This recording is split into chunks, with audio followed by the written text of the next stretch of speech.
बिस्मिल्लाहिर्रहमानिर्रहीम। अस्सलाम वालेकुम वीवर्स, हम अपने इस चैनल पर बर्ड्स, चिकन और बाकी परिंदों के अलावा तीतर के बच्चों की आवाज़, तीतर की आवाज़, नर तीतर की आवाज़, मादा तीतर की आवाज़ और तीतर की मस्ती और शिकारी आवाज़ तीतरों की जो होती है और अकेले तीतर की आवाज़, सिंधी, दक्कनी और ईरानी तीतर की आवाज़ के अलावा हम आपको देसी तीतर की आवाज़ भी सुनाते हैं और तीतर की खुराक के बारे में भी बताते हैं। तो दोस्तों, तीतर की हंटिंग और तीतर फार्मिंग के मुतालिक भी बताते हैं।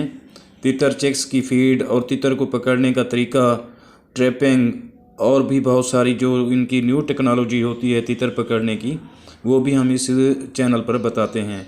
तो प्लीज़ अगर आप दोस्त मेरे चैनल पर नए हैं तो चैनल को ज़रूर सब्सक्राइब कर दें। आपको यहाँ तीतर के मुतालिक बहुत सारी मालूमाती और बहुत दिलचस्प जो है वीडियोज़ मिलेंगी। तो बहुत शुक्रिया। अल्लाह हाफ़िज़।